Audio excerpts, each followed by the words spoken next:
मी बोरकर गुरुजी, विश्व ज्योतिषाचार्य,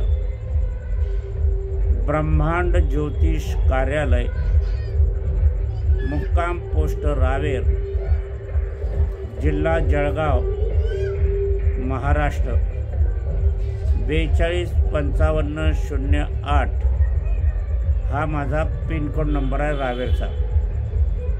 माझा मोबाईल नंबर आहे 9850015558। बुधवारी कार्यालयाला सुट्टी असते। ब्रह्मांड ज्योतिष कार्यालयाची कुठेही शाखा नाही। माझ्या मार्फत कोणीही कार्य करत नाही, मी स्वतः कार्य करतो। माझ्याकडनं आपल्याला मार्गदर्शन हवं असेल, व्हॉट्सॲपद्वारे मार्गदर्शन करण्याची सोय करून दिलेली आहे। आपली जी समस्या आहे, आपला जो प्रश्न आहे, आपलं जे दुःख आहे, आपलं जे कष्ट आहे, आपल्या ज्या इच्छा आहे त्या मला अगोदर मोबाईलवर सांगा। मग त्यानुसार मला जी माहिती आहे हवी आहे ती मी आपल्याला सांगेन। 9850015558 हा व्हॉट्सॲप नंबर आहे। बोलण्याचा नंबर पण हाच आहे। याच्यावरती माहिती टाकायची आणि मग मला माहिती मिळाल्यावर 2-3 दिवसाच्या आत आपल्याला फोटोकॉपी व्हॉट्सॲपवर टाकण्यात येईल। ती फोटोकॉपी आपण वाचून घ्यावी। त्याच्यात काही त्रुटी असल्या किंवा आपल्याला काही समजलं नाही तर आपण मोकळेपणाने मला मोबाईलवर विचारू शकतात। रावेर कार्यालयामार्फत स्वर्गीय सौ निर्मलाबाई बोरकर यांच्या स्मृतिप्रित्यर्थ लक्ष्मी परमभाग्य, लक्ष्मी कवच आणि सर्व कार्यसिद्धी 2 यंत्र आम्ही विनामूल्य देत आहोत।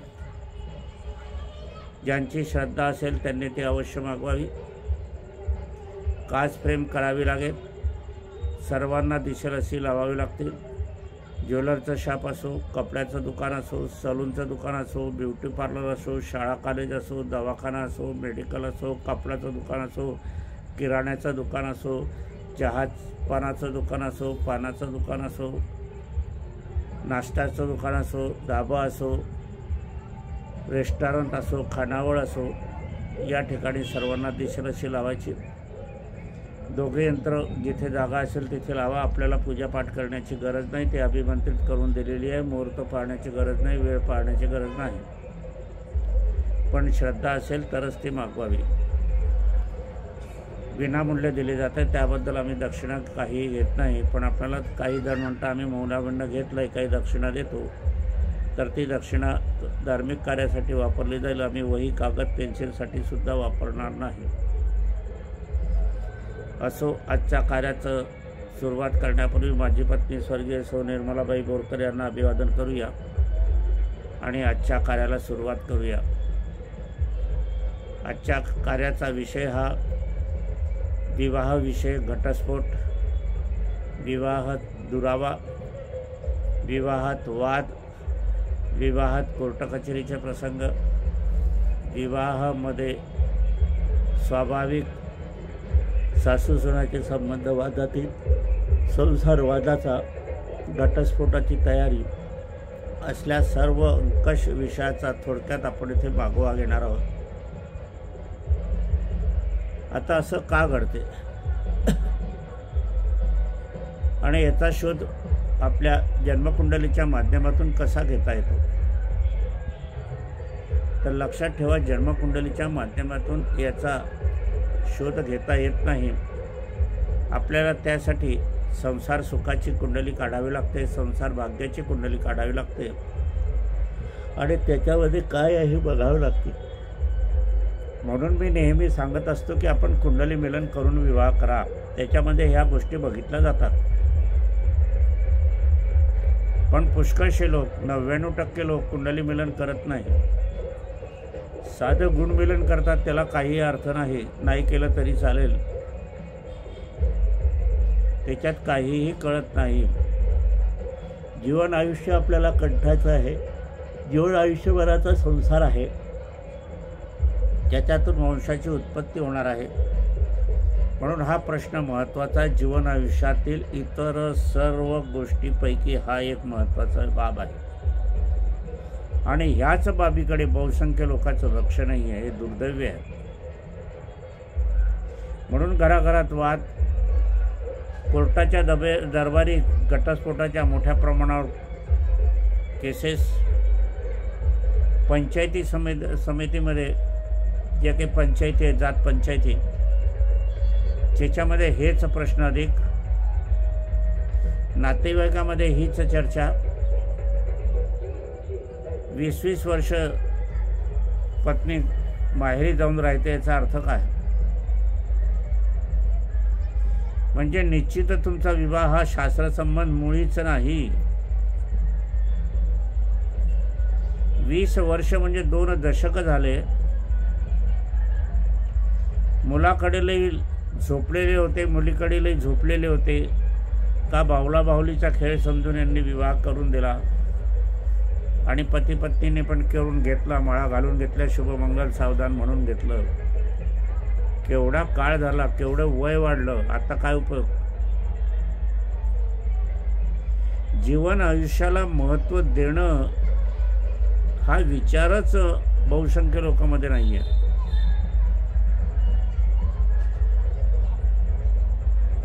वाजा बरोबर पाहतील, डीजे बरोबर पाहतील, ड्रेस बरोबर करतील, कपडे काढायला 50 लोक जातील, गाड्या करतील, घोड्या करतील, नाच गाणे करतील, वेडिंग शूटिंग करतील, फोटोग्राफी करतील, व्हिडिओ करतील, नाना तऱ्हेचे थेर करतील. पण विवाह जुळताना काहीही नाही. अशा लोकांची काय म्हणावं यांना, हा एक प्रश्न पडतो. कोर्ट कचेरीत केस गेली म्हणजे किती खर्च होणार आहे, किती वेळ लागणार आहे. मुलाकडचे लोक मुलीची बदनामी करतात, मुलीकडचे लोक मुलाची बदनामी करतात. हे तर आपण बघतोच. आणि याच्यातून पुढे काय होणार आहे हे एक प्रश्नचिन्ह. आणि याच्यात अपत्य झालं तर बिना बापाप्रमाणे ते अपत्य माहेरी राहते मुलगी. लालन पालन संगोपन कसं होणार पुढील पिढीचं, याच्याविषयी आपल्याला खास करून महत्त्व समजून घेतलं पाहिजे. आणि हे सगळं ज्योतिषशास्त्राच्या माध्यमातून आपल्याला कळते. आपली पत्रिका जर घटस्फोटाची असली तर ते घटस्फोट होऊ नये म्हणून काय करायचं, काय उपासना करायची, आराधना करायची. मुलीची पत्रिका घटस्फोटाची असली, मंगळाची असली, कुयोगाची असली, चांडळ योगाची असली तर पती कसा निवडायचा. मुलाची पत्रिका स्फोटक योगाची असली, फारक्तीची असली, तलाकची असली, घटस्फोटाची असली, पत्नी मृत्यूची असली, पती मृत्यूची असली, अपत्य न होणारी असेल, अपत्यहीनतेची असली, मग यांना कुंडलीचं विवाहाच्या वेळेला कोणत्या तऱ्हेने जुळवायला पाहिजे हे फक्त जाणकार ज्योतिषीच सांगू शकतो, इतर कोणीही नाही. म्हणून मी सगळ्यांना सांगतो की कुंडली मिलन करणं महत्त्वाचं आहे. विवाहस्थानाची कुंडली आपण जर काढली तर विवाहस्थानाच्या कुंडलीतून जर भाग्याकडे गेले तर तो भाग्यकारक विवाह होतो, लाभाकडे गेला तर लाभकारक विवाह होतो. आणि तो मृत्यूस्थानी गेला तर मग एखाद्याचा मृत्यू होतो, ॲक्सिडेंट होतो, अपघात होतो. अनारोग्याच्या ठिकाणी गेला तर एखाद्याला पतीला किंवा पत्नीला आरोग्याची चिंता काळजी लागते.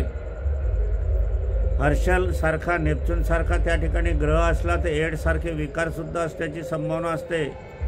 आणि एड्स जर विकार असला तर मग आयुष्य गेलं वाया. काही ठिकाणी लेप्रेसीसुद्धा आपल्याला बघावी लागते. मध्यंतरी मी कुंडलीमध्ये पांढऱ्या कोडाविषयी विचार दाखवला होता. त्या पांढऱ्या कोडाविषयी वर्तमान स्थितीत माझ्याकडे जे मी सांगितलं त्याप्रमाणे घडलेलं आहे. आणि एका बाजूला 2 मुलीला पांढरं कोड आहे, 2 मुलाला पांढरं कोड आहे आणि दोघांनाही त्यांच्यात जुळलेलं यांना मात्र नाही आहे. आता काय करू म्हणे. म्हटलं आता काय करता, खिचडी शिजून गेली आहे, तीच आता खावी लागेल आयुष्यभर. आणि कोर्टाच्या कायद्याच्या नियमामध्ये असला रोग असला, असली त्वचा विकार असला तर घटस्फोट मिळत नाही। याच्यासाठी जाणकार ज्योतिषाची आवश्यकता असते आणि ज्योतिषशास्त्राची जाणकार आवश्यकता असून त्याप्रमाणे आपण परीक्षण करून घ्यायला पाहिजे। वास्तविक पाहता कुंडली मिलन हे तात्कालिक करत असतात लोक। मी दोघांना सांगतो की दोघांच्या स्वतंत्र कुंडल्या करा आणि त्या कुंडलीचं मिलन करा, परंतु लोक करायलाच तयार नाही। वाटेल तिथे पैसा डीजे लावला 50,000चा 40,000चा, काय उपयोग? फटाके फोडले 25-30 हजाराचे, काय उपयोग? गावातून मिरवणूक काढली, काय उपयोग? कपड्यामध्ये लाखो रुपये खर्च केले, काय उपयोग? एखादा एड्ससारखा विकार असला, लेप्रेसीसारखा विकार असला, अंधत्वाचा विकार असला, संधिवाताची विकार असला, नपुसकाचा विकार असला, विरक्त योग असला, तर मग आपण काय करणार? याचं उत्तर आपणाजवळ आहे नाही। मग हे सगळं बघण्यासाठी जाणकार ज्योतिषाची आवश्यकता आहे। जाणकार ज्योतिषाची भेट घेऊन आपण दोघांच्या स्वतंत्र कुंडल्या करून घ्या आणि नंतर मिलन करा। पुष्कळांना सांगून सांगून मी थकून जातो, पण ते म्हणतात नाही नाही एवढंच करून द्या मला, आता काय करणार? आणि मग जर भानगडी झाल्या, आता 4 लोकांच्या 2 दिवसात आल्या, काय करतील ते लोक? आता तो अनुवंशिक रोग तयार होतो त्वचेचा आणि पुढच्या पिढीलाही तो तसाच होणार। पूर्ण घराणं याच रोगाने पीडित राहणार, वंशादिवंश। माझ्याकडे एक कुंडली आली होती, त्या मुलीला काहीही कोण नव्हतं, पण माझ्या कुंडलीमध्ये ती मी परीक्षणामध्ये तिला कोड होणार म्हणजे होणार, कारण हा योग विवाहाच्या नंतर होता आणि हे अनेक ज्योतिषांना कळलं नाही आणि त्यांनी तो विवाह जुळून दिला आणि माझ्या विरुद्ध पडलं सगळं। आणि ज्या वेळेला विवाह झाला आणि संसार सुरू झाला आणि हार्मोनचं मिलन चलनविलन सुरू झालं, त्यामध्ये त्या मुलीलाही पांढरं कोड झालं आणि मुलाला मात्र पांढरं कोड नाही आहे।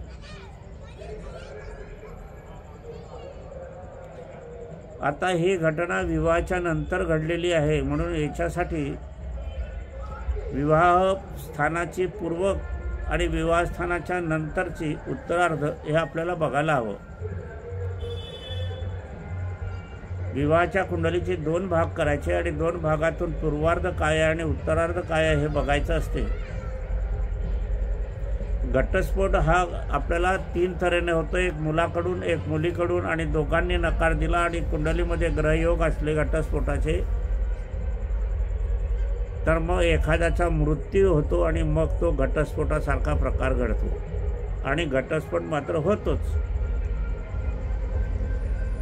घटस्फोट घडवणारे ग्रह शनी आहे, मंगळ आहे, बुध आहे, रविचंद्र ग्रहणयोगात आहे, हर्षल आहे। असे ग्रह योग विवाहस्थानी जर चक्रागती योगामध्ये असले, अष्टम स्थानात, षष्टम स्थानात, वयस्थानात, तर हमखास घटस्फोट झाल्याशिवाय राहत नाही। माझ्याकडे एक पुण्याची कुंडली आली होती, त्यांना मी सांगितलं होतं की ही जी पत्नी आहे ही पळून जाईल। ती म्हणे का हो काही सांगता म्हणे, 20 वर्ष संसार झाला, आता पळली कसे? त्याच्यानंतर पुण्यामध्ये अशी गोष्ट आहे की वृद्धजण पती पत्नी हे फिरायला जात असतात। असे फिरायला जात असताना एका स्त्रीच्या पतीला पॅरालिसिस झाला, जो मित्र होता त्याची पत्नीचं निधन झालं होतं। आता त्या निधन झालेल्या व्यक्तीने सांगितलं की तू कशाला जाते, माझ्याकडे ये, तू किती करशील त्याचं। दुसऱ्या दिवशी ते पुनश्च आले असताना तिने पतीला सांगितलं तुम्ही आता एकटे घरी जा, गाडी टेकत जा, लागल्यास मी पोचून देईल, पण मात्र आजची रात्रापासून मी मात्र तुमच्या मित्राकडे जाईल। शेवटी ही कुंडली खरी ठरली। ही फार 20-25 वर्षापूर्वीची गोष्ट आहे. या विषयानं ती गोष्ट आली म्हणून सांगण्याचा प्रयत्न माझा होता, उदाहरण घेऊन. काही वेळेला मीठ जे असते ते चवीचं मीठ भाजीमध्ये चालते, भाकरीमध्ये चालते, तेलमीठ पोळीमध्ये चालते, परंतु तेच मीठ दुधामध्ये चालत नाही. म्हणून विवाहाचा संयोग जो आपल्याला घडवायचा असतो, एक मुलाचा आणि मुलीचा, तो पूरकरित्या आणि शेवटपर्यंत चालणारा असायला हवा. कोर्ट कचेरीचे प्रसंग ज्या वेळेला घटस्फोटाच्या मार्फत येतात, काही वेळेला समझोता करून करून दोघंही पार्टी थकून जाते, एक पार्टी अडून जाते आणि ती मात्र आर्थिक व्यवहारात म्हणा का इतर संबंधात म्हणा ते सरळ कोर्टाचा रस्ता धरतात. एकाने कोर्टाचा रस्ता धरला की दुसऱ्याला तिथे कोर्टात जावंच लागते, जामीन वगैरे सर्व काही करावं लागते आणि काहींचे खड्डे 9-10 वर्षानंतर निकाल लागतात. 10 वर्षाने निकाल लागला आणि 35 वय आलं तर 10-45 वयानंतर तुम्ही ती स्त्री राहील का, पुरुष कितपत राहील आणि ह्या वेळेला कोण मुलगी देईल आणि कोण मुलगा देईल, असे खटले तर संध्याकाळपावतर 2-3 दिवसाच्या आत, एका हप्त्याच्या आत निकाली लागले गेले पाहिजे. परंतु त्याबाबत कोणी काहीही लक्ष देत नाही आणि जीवन उद्ध्वस्त होते. याच्यासाठी तुम्हाला तरणोपाय एकतर फक्त ज्योतिषशास्त्र आणि जाणकार ज्योतिषांचाच. विज्ञान या तुम्हाला काहीही मदत करू शकत नाही. कायदा मात्र त्याच्या चालीने चालेल आणि तुमचं जीवन आयुष्य उद्ध्वस्त झाल्याशिवाय राहत नाही. चांडाळ योग असला तर घटस्फोट होतो, मंगळ बुधाचा योग असला तर कुयोग असला तर घटस्फोट होतो, रवी शनीचा कुयोग असला तरी घटस्फोट होतो, चंद्र शनीचा चांडाळ योग असला तर मानसिक चिंता व्यथा लागून घटस्फोट होतो आणि याच्यामध्ये शुक्रची गती असली तर दुसऱ्याकडे आईबापाच्या खातर विवाह केला जातो आणि नंतर मग प्रेम प्रकरणामध्ये ती दोघंही मुलाकडचे म्हणा का मुलीकडचे मध्ये गुंतून जातात आणि मग पहिला झालेला आईबापाच्या करून दिलेला विवाहाला ग्रहण लागते आणि घटस्फोटाचा अर्ज कोर्टापुढे जातो. कारण दुसरा विवाह करताना कोर्टाची परवानगी लागते. काही विशिष्ट जातीला कायद्याचं बंधन आहे, काही विशिष्ट थोड्या जाती आहेत त्यांना कायद्याचं बंधन नाही, पंचायतीचा निकाल मान्य असतो. हे सगळं समजून घ्यायला हवं. विवाहस्थानातून जर अष्टमस्थानाकडे प्रवाह जात असला तर तो अत्यंत धोकादायक असतो, मृत्यूदायक असतो, अपघात भय असतो आणि त्याच्यात मंगळ जर असला तर रक्तदोष असतो, कॅन्सरचे विकार असतात. बुध शनीचा योग असलो तर नपुंसक विकार असतो, विरक्त योग असते, संसार सुखाची लालसा नसते, त्यामुळेही घटस्फोट होतो. स्वाभाविक वा असतात. मंगळ बुधाचा स्वामी एकमेकाचा असला, रवी शनीचा स्वामी एकमेकाचा असला, बुधगुरूचा एकमेकाचा स्वामी असला, गुरु शुक्राचा एकमेकाचा स्वामी असला, असे जर आले तर स्वभावामुळे वादातीत वाद होतो आणि मग दुरावा निर्माण होतो. पत्नी माहेरी निघून जाते.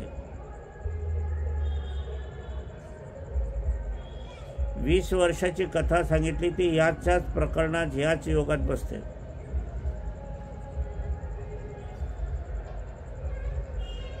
अशा योगात मध्ये असत असताना या 20 वर्षाच्या आयुष्यामध्ये अपत्य नाही झालं तर काय कराल मग? आणि पहिल्याच खेपी अपत्य झालं असतं तर ते 19, 20, 18 वर्षाचं असतं. तुमचा मुलगा आज शाळेमध्ये गेला असतात, तुम्हाला मदत करू लागला असता. म्हणजे सगळे वंशाचे घराण्याचे दोष निर्माण होतात. घराण्याचं नशीब कमजोर होते म्हटलं चालेल. काही चुकीच्या उपासना आराधनेचा परिणामही विवाहस्थानावर होतो. कुलदेवी कुलदेवतेचं पूजन जर हरवलं नाही केलं तर त्याचे दोष पण लागतात, त्याच्यातूनही घटस्फोट होतो असंही मला पाहण्यात आलेलं आहे. घटस्फोट हा इतका चिंतनीय विषय आहे, काळजी करण्याचा विषय आहे, दोघी घराण्याचा विषय हा आहे. असलं होऊ नये म्हणून दोघांच्या स्वतंत्र कुंडल्या करून नंतरच कुंडली मिलन करणं हाच एकमेव याला आपल्याला समजण्याला मार्गदर्शन करण्याला योग्य आहे. नुसतं कुंडली मिलनामध्ये दोघांच्या विवाहाच्या कुंडल्या इतर कुंडल्या मांडत असल्या तरी त्याला पूरक कुंडल्याचा आधार हा नसतो, हे लक्षात घ्या. तुम्ही सांगता म्हणून आम्ही करून देतो, तुम्ही गुणमिलन म्हणता गुणमिलन करून देतो, विशेष म्हणतात विशेष करून देतो, कुंडली मिलन साधारण करून द्या म्हणजे साधारण करून देतो. परंतु नेहमी माझं सांगणं असतं की मुलाकडची आणि मुलीकडची स्वतंत्र कुंडल्या करून नंतरच विवाहाच्या कुंडल्या काढून मग नंतर निर्णय घ्यायचा विवाह करायचा का नाही. चांडाळ योग जर यामध्ये आला तर मानसिक विकृती असलेली व्यक्ती असते, मग ती पुरुष असेल किंवा स्त्री असेल. बुधमंगळाचा योग त्या ठिकाणी आला आणि त्याच्यात शुक्र जर आला तर पांढऱ्या कोडाची निर्मिती होण्याची शक्यता अधिकाधिक दाट असते. चंद्र शनीचा योग असला तर मानसिक पीडा असणारे पुरुष किंवा स्त्री किंवा मुलगा किंवा मुलगी असण्याची शक्यता जास्त असते. मंगळ नीचेचा असला, षष्टम स्थानी असला, अष्टम स्थानी असला तर कॅन्सरची संभावना अधिक असते. त्याच्यात शुक्रबुधाचा योग जर आला तर त्यामध्ये संततीमध्ये वंध्या योग म्हटला जातो. तो वंध्या म्हणजे संतती न होणे. अनेकाच्या कुंडलीमध्ये आम्ही सशक्त आहोत, बघितलं आहोत, परंतु संतती होत नाही. टेस्ट ट्यूब बेबी केली तरी ती फेल जाते, अयशस्वी होते. आणि दत्तक घेतला तरी तो काही ना काही कारणास्तव त्याचं निधन होते आणि मग आपल्याला अपत्य सुख लाभत नाही. अशा पण कथा माझ्याकडे आहेत. हे सगळं बघण्यासाठी प्रथमतः लग्न होईल त्याच वेळेला कुंडली करावी असं नाही. लग्नाला 2, 4, 5 वर्ष असले तरी आज कुंडली करून घ्या. आजचा बाळ झाला तर पहिल्या दिवशीच कुंडली करून घ्या, म्हणजे ऐनवेळी आपल्याला एक बाजू भक्कम राहील, कुंडली करण्याला वेळ जाणार नाही. आणि दुसरी कुंडली केली आणि मग कुंडली मिलन केलं तर योग्य शास्त्रसंमत राहील. घटस्फोट हा इतका भयानक आहे की दोघंही घराने उद्ध्वस्त होतात यामुळे. आणि बाकीचे जर मेंबर असले घरामध्ये, मुलगा मुलगी, त्यांचे विवाह अडून जातात. अहो त्यांची कोर्ट केस चालू आहे, त्यांचा घटस्फोटाचे चालू आहे, मुलगी नांदत नाही, मुलगा नांदवत नाही. त्यामुळे जे बाकीचे मेंबर विवाह इच्छुक घरामध्ये मुलं मुली असते त्यांचे विवाह थांबून जातात. अपप्रचार होतो, बदनामी होते. म्हणजे या ठिकाणी संपूर्ण दोघे कुटुंब वेठीस धरल्यासारखी होतात. फार मोठं नुकसान आहे. पण याकडे मात्र कोणीही लक्ष देत नाही, ही एक खेदाची बाब आहे.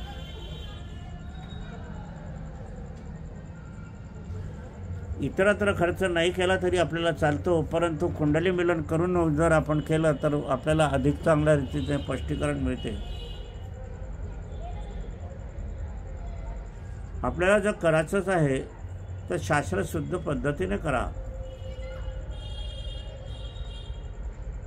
स्वयंपाक करायचा आहे तो स्वयंपाकाच्या शास्त्राप्रमाणेच आपण केला पाहिजे, तर तो रुचकर होईल, स्वादिष्ट होईल आणि तो शरीराला पोषक होईल. त्याचप्रमाणे जन्मकुंडलीच्या माध्यमातून आपल्याला विवाहाच्या कुंडलीकडे भाग्य, कर्म, नशीब, दैव, आरोग्य, संतती अशा तऱ्हेतून आपण जर दोघांच्या कुंडलीचं मिलन केलं तर ते अधिकाधिक आपण सत्याकडे जात असतो. असो आजच्या कार्याला विराम देण्यापूर्वी मला एक सांगायचं आहे.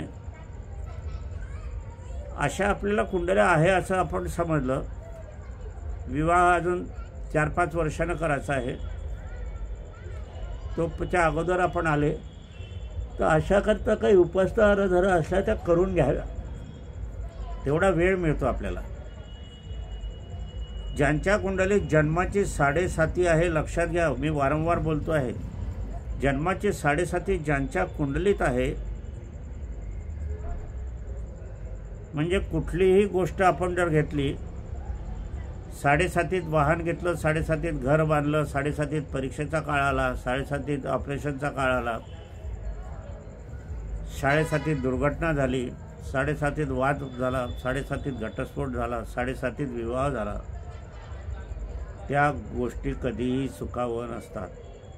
म्हणून 7.5चा जन्म झालेला असताना आपण शनिशमन विधी 80-88 महिन्याचा सतत असलेला चालणारा करून घेणं आवश्यक आहे. हा जर केला नाही तर काय होईल, तर तुम्हाला जी संतती होईल ती ह्याच पद्धतीची होईल. 50-60 वर्षाचा अनुभव मला आहे. ज्या वेळेला अपत्याच्या माथी 7.5च्या जन्माचे येते त्याच वेळेला आपल्याला एक कळून येते की आईवडिलांचा विवाहही शास्त्रशुद्ध नाही. बहुतांशी त्यांचे कुंडल्या काढल्या, परीक्षण केलं तर त्यांचा विवाह शास्त्रसंमत नाही, होत नाही, जमत नाही, मान्यता नाही. म्हणून या संसाराच्या वेलीवर असं 7.5चंच फळ लागलं. आणि ही जर निवारण केले नाही तर ही वंश परंपरागत 7.5 चालणारीच राहील. अनेक कुंडलीचा अभ्यास आहे, अनुभव आहे. आपल्याला आपल्या मुलाचा मुलीचा विवाह करून तेवढ्यावर थांबायचं नाही, त्यांच्या पुढील वंशाची पण काळजी आपण या विवाहाच्या निमित्ताने घेतली गेली तर आपल्याला पुढचं काहीही बघायचं कारण नाही, बघण्याची जरुरी राहत नाही, सुखाचा संसार होतो. माझा संसार अत्यंत सुखाचा झाला. स्त्रीच्या अग्रभागी इतकंही दुःख मला लाभलं नाही तिच्याकडून. तिने माझा एक शब्दही खाली पडू दिला नाही, कुठल्याही गोष्टीची जिद्द केला नाही, हट्टीपणा केला नाही, वाद घातला नाही. मम मम होकार होकार. कारण आमची कुंडली ही 125% जमत होती. वास्तविक माझी पत्रिका विवाहस्थानी मंगळाची होती. अनेक ज्योतिषांनी मुलीच्या वडिलांना नकारार्थी सांगितलं होतं. माझ्या सासरवाडीला 2 शालक माझे आहेत, 3 साळे आहे. आमचा विवाह हा सर्वाधिक सुखाचा झाला. मेडिकलच्या दोषामुळे तिचा मृत्यू झाला, नाही तर अजूनही ती राहिली असती. विज्ञान कसं जीव घेणं ठरते याचा अनुभव मला आलेला आहे. पैशाची लालसा, पैशाचा हव्यास,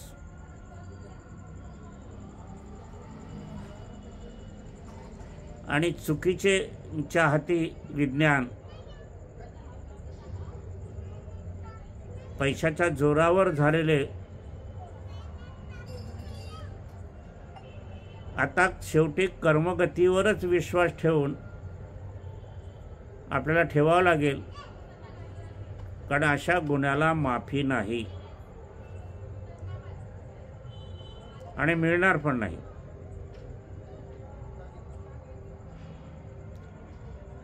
आता असा योग आपल्याला पाहत असताना आईवडिलांच्या कुंडलीत दोष आहे म्हणून मुलांच्या कुंडलीत दोष आला. आता पुढे तरी येऊ नये म्हणून दोघांच्या कुंडल्या करा आणि नंतर मिलन करा, म्हणजे हा दोष खंडित होईल. असो, हा विषय घटस्फोटाचा, दुराव्याचा, मानसिक चिंता, व्यथेचा, पिढ्याचा आणि आरोग्यासंबंधित असा हा विषय आहे. कारण वर्तमान स्थितीमध्ये काय झालं आहे की व्यसनाधीनता अधिक असल्या कारणाने त्या व्यसनाधीनचे पुष्कळशे गुण हे वंशाला उतरतात. एखादा गुटखा खाणारी व्यक्ती असली आणि पत्नी पण गुटखा खात असली तर तो दोष जास्त होतो आणि तो दोष संततीतही उतरतो. मद्यपानाचा विषय असला, घेणारे असले दाम्पत्य, तर मद्यपानाचा अंशसुद्धा वीर्यात हार्मोन्समध्ये येणारच आहे की नाही. आणि गर्भधारणा झाल्यानंतरही तुमचं व्यसनाधीनतापणा चालू असला तर अजून काय. कारण व्यसनाधीनता ही पुरुषच करतो नाही, आता असंही राहिलं नाही, स्त्री पण करायला लागले आहे. चित्रपटसृष्टी स्मोकिंग पाहिलेलं आहे, दारू पिणारं आपण दृश्य पण बघत आहोत. मोठ्या शहरातून क्लब पण आहे, खेड्यापाड्यातून पण आहे. सगळं वातावरण हे जे चाललं आहे हे मरण्याकडे चाललं आहे, जगण्याकडे नाही.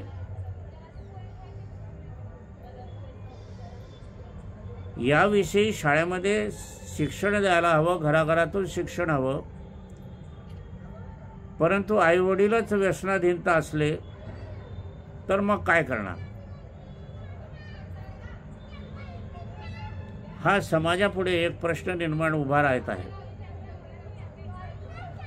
आता याच्यासाठी आपल्याला ज्योतिषशास्त्राचं सहाय्य घ्यावं लागेल, मदत घ्यावं लागेल, मार्गदर्शन घ्यावं लागेल आणि त्यानुसार काही गोष्टी आपण व्यसनाच्या टाळायला पाहिजे, बंद करायला पाहिजे, सोडायला पाहिजे आणि योग्य निर्णयानुसार मग गर्भधान मुहूर्तानुसार करायला हवं.